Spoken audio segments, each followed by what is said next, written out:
जय हिंद। इस वीडियो में हम समझते हैं कि उल्का पिंड क्या होता है और रात में हमें टूटते हुए तारे क्यों दिखाई देते हैं और कब ऐसा वक्त आएगा जब हमारे लिए दिन 24 घंटा का न होकर 30 घंटे का दिन हो जाएगा, और कौन सा ऐसा उल्का पिंड था जिसने इस दुनिया से डायनासोर का अंत ही कर डाला। आखिर वो कैसे अंत हो गए डायनासोर इस पृथ्वी से। देखिए, सौर मंडल में जो होता है ना, सूरज से सबसे नज़दीकी जो तारा है वो तारा बुध है, इसे हम लोग मरकरी कहते हैं। उसके बाद शुक्र यानी वीनस है। थर्ड नंबर पे हम आते हैं अर्थ यानी पृथ्वी। इसके बाद मंगल आता है।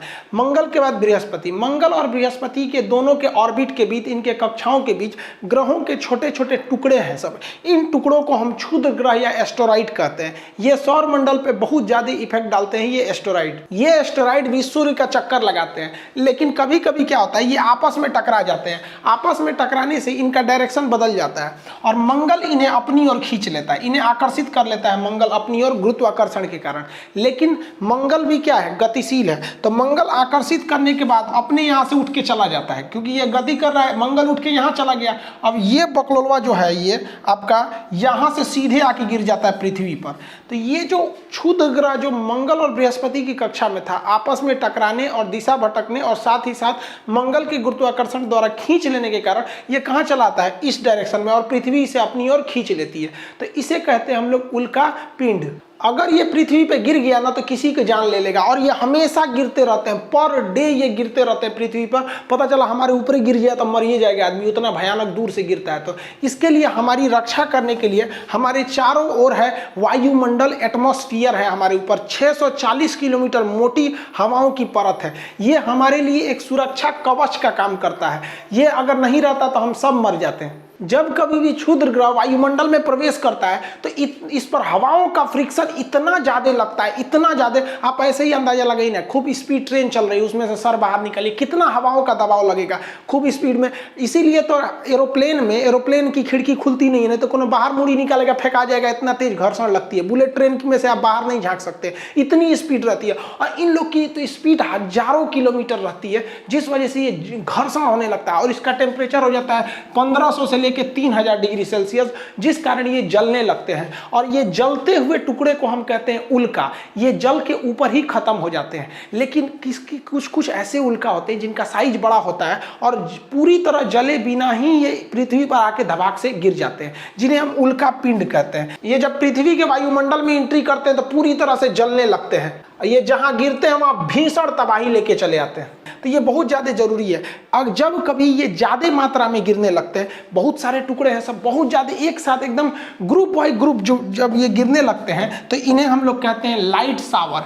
लाइट शावर से क्या होता है, बहुत सारी रोशनी होने लगती है। ऐसी घटना अगस्त 2017 में हुई थी, जब भारत में चोटी कटुआ का हल्ला हुआ था कि कोई आ रहा है महिलाओं का चोटी काट के चला जा रहा है। उसी समय एक और हल्ला हुआ था कि अगस्त के महीने में एक ऐसा दिन आएगा 11 अगस्त जब रात ही नहीं होगा। ऐसा नहीं था, रात होता, लेकिन उस समय घटना क्या होने वाली थी, लाइट शावर होने वाली थी। ये बहुत सारे छोटे छोटे उल्का पिंड गिरने वाले थे और जब वो जलने लगते थे एक रोशनी होता, बहुत बड़ा रोशनी नहीं होता, लेकिन उसे लाइट शावर कहते थे। और इसे व्हाट्सएप पर ऐसा फैलाया गया जैसे लग रहा था कि रात ही नहीं होगा। रात हुई थी, बस हल्का सा रोशनी हुआ था। अफ्रीका के साइड में ये घटना देखने को मिली थी। जैसे ये वायुमंडल में प्रवेश करते हैं तो ये जलते हुए दिखाई देते हैं, जिन्हें हम टूटता हुआ तारा कहते हैं। ये देख रहे हैं ना, ऐसे गिरता है यहाँ पे, रात में आप भी देखे होंगे टूटता हुआ तारा, ये उल्का रहता है। इसे शूटिंग स्टार के नाम से जाना जाता है। आप रात के समय इस तरह से शूटिंग स्टार टूटता हुआ तारा देखे होंगे। लोग कहते हैं इसको देख के मन्नत मांगिए ना तो कुछ पूरा हो जाता है। स्टूडेंट लाइफ में लड़का सब मन्नत कौन सी मांगता है सर,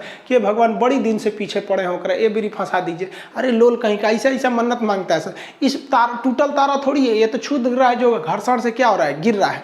लेकिन जब कभी ये पूरी तरह जले बिना अब पूरी भड़ाक से पृथ्वी पे गिर जाता है तो उसे हम लोग कहते हैं उल्का पिंड। ये बिहार में मधेपुरा के पास गिरा था। ये देखिए, ये क्या है, उल्का पिंड है। इसे दे दिया गया था उल्का पिंड को। जब ये जल रहा है तो इसे कहते हैं उल्का। देखिए, जल रहा है तो इसे क्या कहेंगे, उल्का। और जल के जब ये पृथ्वी पर गिर जाता है तो उसे उल्का पिंड कहते हैं। यहाँ मेटर और यहाँ मेट्रॉइड के नाम से जाना जाता है। इसे बिहार के मुख्यमंत्री को भी सौंपा गया था, वो इसे म्यूजियम में रखवा दिए थे इस उल्का पिंड को। वर्तमान समय में जिस पृथ्वी पर हम रह रहे हैं उस पर कभी डायनासोरों का राज था। अगर वो नहीं मरते तो हमारे जीने के लायक पृथ्वी नहीं होती। तो आज पृथ्वी हमारे जीने के लायक है इसी उल्का पिंड के कारण है। इसका नाम था इजिप्टा। ये बहुत ही दूर से आ रहा था। ये इजिप्टा मंगल और बृहस्पति की कक्षा में था और आपस में टकराने से इसका डायरेक्शन बदला, मंगल खींच के आगे चला गया और ये सीधे आके गिरा था पृथ्वी के ऊपर। आप यहाँ देखेंगे तो ये उल्का पिंड आ रहा है, यहाँ पे गिरेगा तो इसके कई टुकड़े इधर हवा में बिखरेंगे और पूरे पृथ्वी पर ये भूचाल ला के रख देगा ये उल्का पिंड। ऐसी ही घटना हुई थी जब डायनासोर खत्म हुए थे, ये हवा में पूरा फैल गया था। ये आज से लगभग 6 करोड़ साल पहले ये इजिप्टा नामक इतना बड़ा उल्का पिंड गिरा और इसने पूरे पृथ्वी का स्वरूप ही बदल दिया। ये वर्तमान मैक्सिको के पास गिरा था। जो मैक्सिको जो देख रहे हैं यहाँ पर, ये मैक्सिको की खाड़ी के पास वर्तमान समय में गिरा था और पूरी तरह से तबाही ला दिया था। यह जैसे ये पृथ्वी पर गिरा इतना बड़ा था कि ये जल के खत्म ही नहीं हुआ। इसका लगभग 10 गुना, जितना दिख रहा है इससे 10 गुना बड़ा था, लेकिन कुछ भाग तो जल के खत्म हो गए थे। जैसे ये गिरा बहुत बड़ा धमाका हुआ। इतना बड़ा धमाका था कि यह धमाका लगभग 20 हाइड्रोजन बम के बराबर था। सोचिए, एटम बम नहीं, हाइड्रोजन बम के बराबर यह धमाका था। और इस धमाके के कारण पृथ्वी का जो ऊपरी परत था वो विस्फोट करके उड़ गया। अब आप बताइए, कोई बिल्डिंग उड़ती है तो उसके तो ईंट पत्थर पूरे स्टोन भी बिखर जाते हैं और इसके पत्थर वगैरह हवा में उड़ गए। और जब ये हवा में उड़े तो जब वापस आए तो वो इतनी स्पीड में आए, उसका टेम्परेचर इतना ज्यादा हो गया था कि जो उड़ने वाले डायनासोर थे उनको तो वो हवा में ही मार दिया। और यहाँ का टेम्परेचर हो गया 200 डिग्री सेल्सियस। और इस एरिया के जितने डायनासोर थे, यहाँ के एरिया के, वो सारे डायनासोर मारे गए। लेकिन ये तबाही का केवल एक ट्रेलर था, असली तबाही तो इसके बाद शुरू हुई। इतना भीषण धमाका के बाद लगभग 10 तीव्रता का पृथ्वी पर भूकंप आया दूसरे साइड में। और पृथ्वी के इतिहास में ये अब तक का सबसे भीषण भूकंप था। इतना भयानक भूकंप से पृथ्वी पर चहल पहल, जितनी भी बड़े बड़े जीव जंतु थे ये भूकंप के शिकार हुए और दब के मर गए। और आपको पता है, हम भूकंप चैप्टर भी पढ़ा दिए हैं। भूकंप जब समुद्र के पास आता है तो वो ले लेता है सुनामी का रूप, और ये समुद्र के पास ही आया हुआ था। मैक्सिको की खाड़ी में गिरा हुआ था, जिस वजह से यहाँ भीषण भूकंप के साथ साथ सुनामी भी आ गई। और सुनामी की लहरें जो आई, पूरे समुद्र का पानी उठा के ले आके पटक दी और भीषण भूकंप आया। जितने डायनासोर थे सारे के सारे डायनासोर मारे गए और पृथ्वी के अंदर का जितने ज्वालामुखी थे वो विस्फोट करके उसमें से जहरीली गैसें निकलने लगी, रेडिएशन निकलने लगा, जिस वजह से जितने जीव जंतु थे उस वक्त के मारे गए थे। सारे के सारे जीव जंतु इन सारी घटनाओं का शिकार होकर मर गए। जो बच गए थे बड़े जीव जंतु वो भूखमरी से मर गए, क्योंकि पृथ्वी पर अब खाने के लिए कुछ बचा ही नहीं था। बचे तो केवल छोटे जीव जंतु जैसे चूहे वगैरह, जो कहीं छुप के बैठ सकते थे, थोड़ा बहुत खा के जी सकते थे। और उसके बाद धीरे धीरे मानव का आगे विकास हुआ। जब ये इजिप्टा नामक उल्का पिंड मैक्सिको की खाड़ी के पास टकराया था तो पृथ्वी के टेक्टोनिक प्लेट में बहुत ज्यादा हलचल हुई थी और अफ्रीका के पूर्वी भाग में एक पर्वत का निर्माण हो गया, ऐसे टकराने की वजह से, झटका की वजह से। जैसे आपका घर, एक घर दूसरे घर पे गिरेगा तो कहीं से एक तो दीवार निकल जाएगा, कहीं से कुछ हो जाएगा, वैसे यहाँ पर एक बहुत बड़ा पर्वत का निर्माण हो गया, जिसकी मैं अभी इसी के एरिया पे आपका किलिमंजारो है और ये रिफ्ट वैली है। अब इस पर्वत के निर्माण ने पृथ्वी की सामूहिक संरचना को बदल दिया, क्योंकि पृथ्वी जो घूमती है वो पश्चिम से पूरब डायरेक्शन में घूमती है। ये पश्चिम से पूरब डायरेक्शन में घूमती है, जिस वजह से बारिश लाने वाली ज्यादातर हवाएं जो हैं वो आपके इधर डायरेक्शन से आ रही थी यहाँ पर। और ये पर्वत जो थी बारिश लाने वाली हवाओं को रोक दिया, जिस वजह से मानसून नहीं आ पाया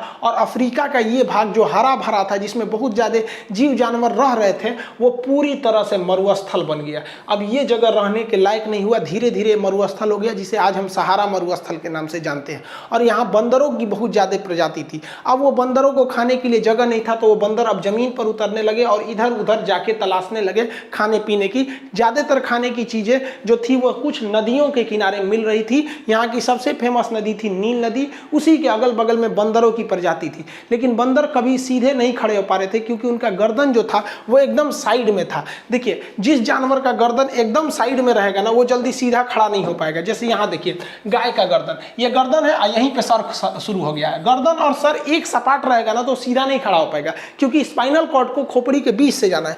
कुत्ता का देखिए, गर्दन और सर एक साथ में है। पहले मानव का भी एक ही साथ था। यहाँ देखिए, धीरे धीरे मानव का गर्दन धंसने लगा, और जब ये मानव का गर्दन धंसने लगा तो ये मानव सीधा खड़ा होने लगा, क्योंकि गर्दन हमारे बीच में में होना चाहिए, तभी सीधा खड़ा हो सकते हैं। अगर गर्दन साइड में रहेगा ना तो हम सीधा नहीं खड़ा हो पाएंगे, और जिनका गर्दन बीच में रहता है वही सीधे खड़े हो पाते हैं। इसीलिए हम लोग को तकिया लगाने की जरूरत पड़ती है। तो मानव धीरे धीरे खड़ा होना चालू हो गया, इसीलिए अफ्रीका महाद्वीप को मानव जाति का पालना कहा जाता है। ये क्वेश्चन पूछा हुआ है कि क्रेडल ऑफ द मैनकाइंड यानी मानव जाति का झूला यानी पालना किसे कहते हैं, तो अफ्रीका को कहते हैं, क्योंकि यहीं से मानव की प्रजाति की शुरुआत हुई थी। बंदर कपी से हम लोग आज जाके हम लोग होमोसेपियन यानी मानव का वर्तमान रूप लिए हैं। लेकिन अपने टॉपिक पर चलते हैं, उल्का पिंड पर। इन उल्का पिंडों ने तो पूरे पृथ्वी से डायनासोर का सफाया कर दिया था, लेकिन ऐसा नहीं है कि ये उल्का पिंड केवल पृथ्वी पर असर डालते हैं, अन्य ग्रहों पर भी असर डालते हैं। तो इन उल्का पिंड का थोड़ा अन्य ग्रहों पर देखते हैं क्या प्रभाव पड़ता है। देखिए, जो क्षुद्र ग्रह थे वो मंगल और बृहस्पति की कक्षा में तो घूम रहे थे, इनके आने का भी दो डायरेक्शन होता है। पृथ्वी के ये घूमने का डायरेक्शन है, पृथ्वी ऐसे घूमती है। अगर ये पृथ्वी के घूमने के डायरेक्शन में आ रहे हैं, यानी जिधर पृथ्वी घूम रही है उसी डायरेक्शन में आ रहे हैं, तो इन्हें मेटियोर यानी उल्का कहा जाता है। अब चूंकि ये पृथ्वी के डायरेक्शन में घूम रहे हैं, नदी के बहाव में चलेंगे तो आपका स्पीड ज्यादा रहेगा, इस वजह से इनका स्पीड भयानक रहता है। 72 किलोमीटर प्रति सेकंड की रफ्तार से ये पृथ्वी के वायुमंडल में घुसते हैं और जलने लगते हैं। तो याद रखिएगा, उल्का उसी को कहेंगे कि वैसा ही क्षुद्र ग्रह जो पृथ्वी के डायरेक्शन में एंट्री मारा है उसी को ही उल्का कहेंगे, और इसकी स्पीड बहुत तेज होती है। देखिए, वैसा क्षुद्र ग्रह जो आया तो है यहीं से, लेकिन ये पृथ्वी के डायरेक्शन के विपरीत दिशा में, देखिए ये ऐसे आ रहा है तो ये पृथ्वी के विपरीत दिशा में एंट्री मार रहा है। तो जो पृथ्वी के विपरीत दिशा में एंट्री मारता है उसे हम लोग उल्का नहीं कहते, उसे हम लोग कहते हैं बोलाइट। और बोलाइट का स्पीड कम हो जाता है क्योंकि ये अपोजिट डायरेक्शन से एंट्री मारा है। अब आप वीडियो को रोकिए और आंसर दीजिए कि ज्यादा चमकीला कौन दिखेगा, क्योंकि जैसे एंट्री मारेगा हवाओं के घर्षण से ये जलने लगेगा। ज्यादा चमकीला उल्का दिखेगा कि ज्यादा चमकीला बोलाइट दिखेगा। देखिए यहां समझिए, अगर हम गाल अपना इधर ले जा रहे हैं और इधर से अगर मारे तो कम चोट लगेगा, पता चला गाल इधर ले रहे हैं इधरे मार दिए तो ज्यादा चोट लगेगा ना। तो ये आमने सामने टकराया है, इसलिए इसमें घर्षण ज्यादा होता है, ये ज्यादा चमकीला दिखता है। अब आगे समझिए, जब ये पृथ्वी पे गिरता है उल्का तो उसे कहते हैं उल्का पिंड। जब कभी भी उल्का गिरेगा तो इसे कहेंगे उल्का पिंड, मेटेरॉइड कहते हैं। लेकिन जब कभी भी ये बोलाइट पूरी तरह से जले बिना पृथ्वी पे गिर जाएगा तो इसे उल्का पिंड ना कह के इसे टेक्टाइट कहते हैं। इसे क्या कहते हैं? टेक्टाइट। तो ये यहाँ पर है, जब यह यहाँ पर है तो क्षुद्र ग्रह कहलाएगा। जब ये हवा में है और पृथ्वी के डायरेक्शन में है तो घूमने के डायरेक्शन में तो उल्का, और इधर में डायरेक्शन उल्टा है तो बोलाइट कहलाएगा। लेकिन अगर उल्का गिरा तो उल्का पिंड और बोलाइट गिरा तो टेक्टाइट कहलाएगा। लेकिन ये जहां गिरेगा, चाहे उस डायरेक्शन में गिरे चाहे इस डायरेक्शन में गिरे, वहां एगो इतने बड़का भोंका कर देगा, गड़हा कर देगा। तो गड़हा को हम लोग क्या कहते हैं? क्रेटर। तो गड़हा which is made by the asteroid on the earth is known as the crater. तो ऐसा गड़हा जो किसके द्वारा बना है? एस्टेरॉइड द्वारा बना है, उसे क्या कहते हैं? क्रेटर। अब वो चाहे इस डायरेक्शन से उल्का से बने चाहे वो बोलाइट से बने, वो क्या कहलाएगा?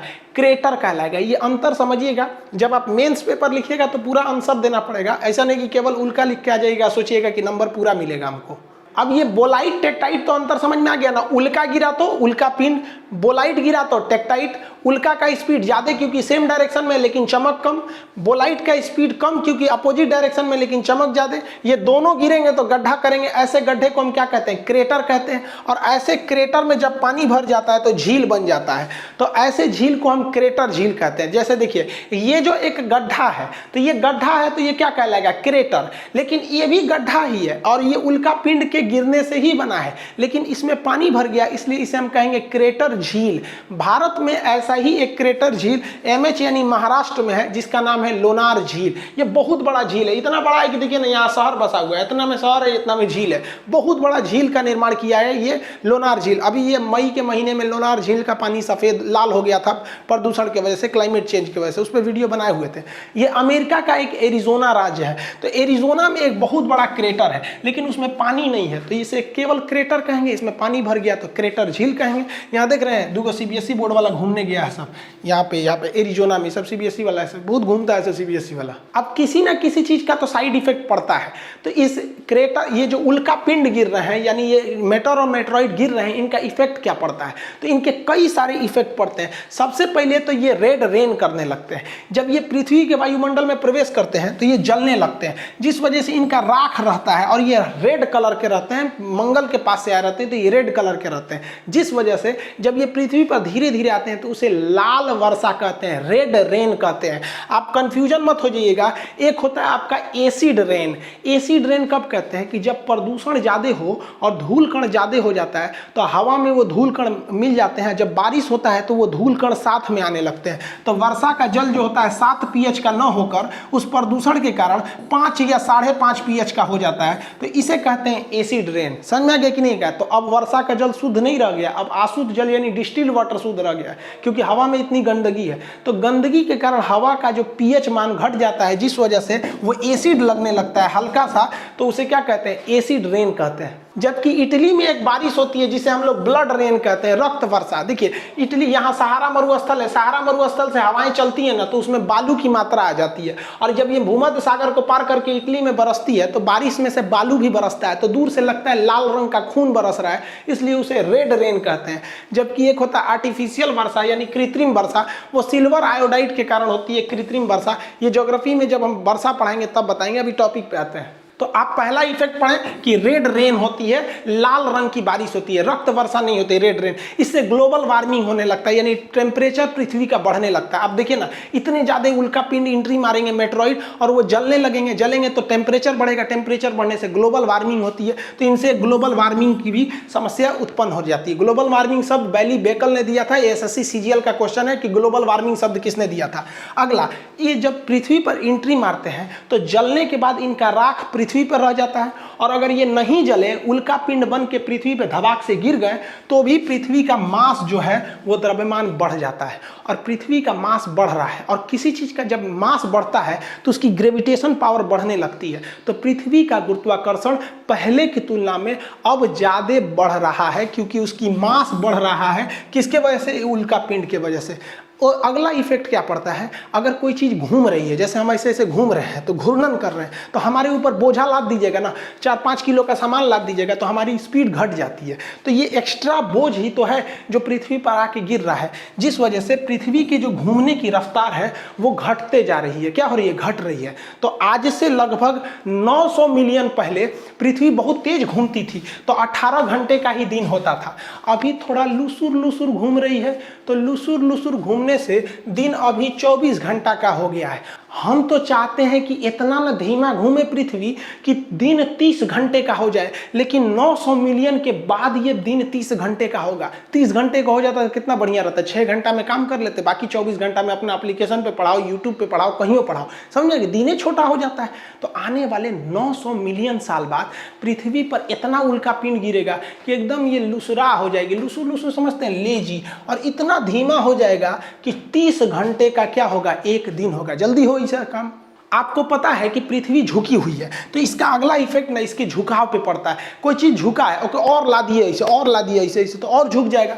तो आज से लगभग मतलब कई 41 या 42 हजार साल पहले पृथ्वी महज 21 डिग्री पर झुकी हुई थी, लेकिन ये उल्का पिंड धबाक धबाक धबाक गिर गिर के इसको 23.5 डिग्री पर झुका दी है। और एक्यूरेट में अब जो पृथ्वी है वो 23.5 नहीं बल्कि 24 डिग्री के करीब पहुंच चुकी है। इसका मैग्नेटिक पोल भी खिसक रहा है। तो अब दोबारा अगर गणना होगा ना, जिस तरह से हिमालय 8848 से माउंट एवरेस्ट की ऊंचाई 8850 हो गया ना, वैसे अब पृथ्वी लगभग 24 डिग्री पर इंक्लाइंड कर रही है इसी उल्का पिंडों के वजह से। और लास्ट तो आपको पता ही है कि इस पे क्या होता है, क्रेटर बन जाते हैं, गड्ढा बन जाता है, जहां गिरेगा वहां क्या हो जाता है, गड्ढे का निर्माण कर देते हैं। अब आगे समझते हैं। देखिए ऐसा नहीं है कि उल्का पिंड का असर केवल यहाँ पड़ेगा, कुछ उल्का पिंड तो मंगल पर भी गिरते हैं तो वहाँ कोई रहता ही नहीं, कौन देखने जा रहा है, तो कंफर्म मंगल पर भी गड्ढे होंगे सब। इसके अलावा ऐसा भी तो हो सकता है कि ये टकराने से ये क्षुद्र ग्रह का डायरेक्शन बदले और मंगल आगे चला जाए, पृथ्वी भी आगे चला जाए,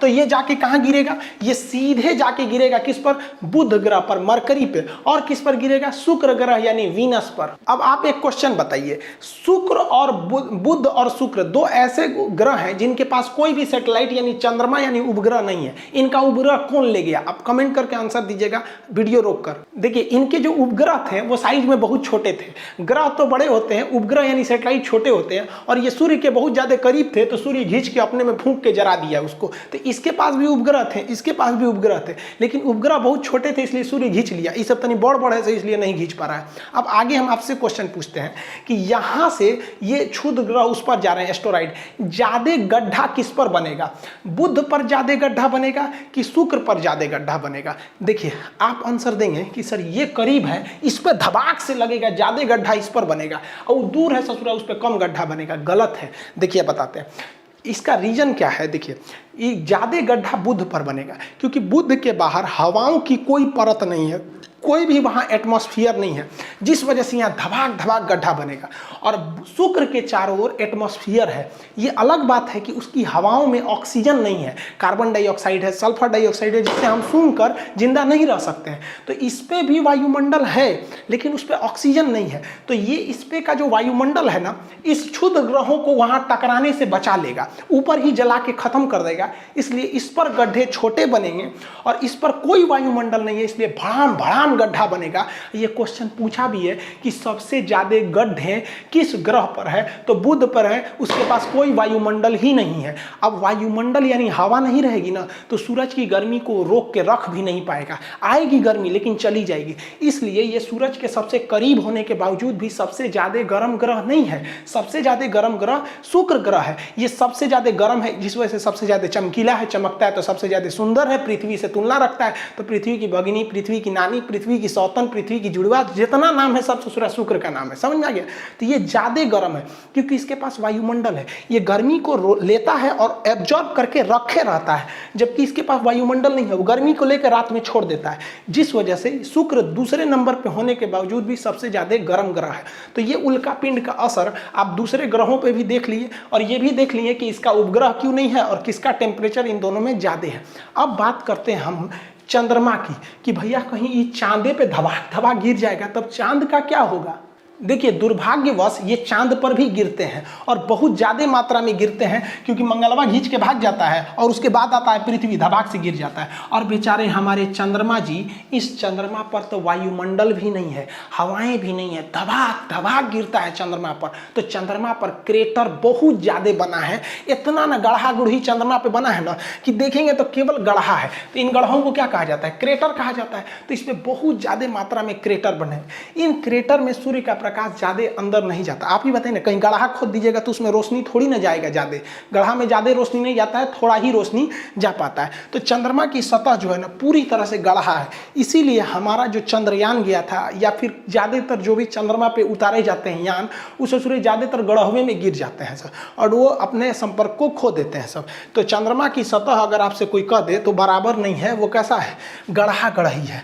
और इन गड्ढों में चंद्रमा पे सूर्य का प्रकाश नहीं जा पाता है, जिस वजह से ये गड्ढे जो होते हैं वो धुंधला दिखता है। तो चांद जो है ना वो धुंधला दिखता है। तो लोग कहते हैं चांद में दाग है, कोई अलग अलग कहानियां सुनाता है, अलग अलग राज्यों में अलग अलग कहानियां प्रचलित है कि चांद पर दाग आया क्यों था। भैया चांद पे कोई दाग नहीं है, चांद पर गड्ढा है। जिस तरह से महिलाओं के या पुरुषों के यहाँ पिंपल्स निकल जाते हैं ना, किसी किसी का खौरा जाता है, कटहल की तरह हो जाता है, तो वो भी दाग की तरह हो जाता है। वैसे ही चंद्रमा पर भी है, यहाँ कोई दाग वगैरह नहीं है, उस गड्ढे में प्रकाश न जाने की वजह से थोड़ा सा धुंधला दिखता है। इंग्लिश में इसे क्या कहते हैं, मून कहते हैं, और हिंदी में चंद्रमा। उर्दू में क्या कहते हैं, इसे महताब कहा जाता है। कहते हैं ना कि मेरी निगाह ने ये कैसा ख्वाब देखा है, जमी पे चलता हुआ माहताब देखा है। समझ में आ गया कि नहीं? और यूट्यूब है, इस पर थोड़ा सा शायरी कम होना चाहिए, हमको लगा एप्लीकेशन है। चंद्रमा का बहुत महत्व है। सोच रहा बचपन में मम्मी क्या कहती है कि चंदा मामा, बचपन में क्या कहती है? चंदा मामा। और वही लड़कवा जब बड़ा हो जाता है ना तो मम्मी कहती है चांद सी दुल्हन लाएंगे। अरे ससुरा तूने, इसका मतलब तू मामा को दुल्हन बना रही है? अरे अरे भाले, तो ये कहने के लिए चंदा मामा दूर के पुआ पकाए खीर के। अभी तो हाल ही में करवा चौथ बीता है। करवा चौथ में पत्नी अपने पति को चलनी में देखती है, फिर चांद को देखती है, और गर्लफ्रेंड अपने बॉयफ्रेंड को चायछन्नी में देखती है, क्योंकि उसका पावर कम है। तो फिर ये सामान भी छोटा होना चाहिए ये वाला। आई होप आप इसको समझ गए होंगे। चंद्रमा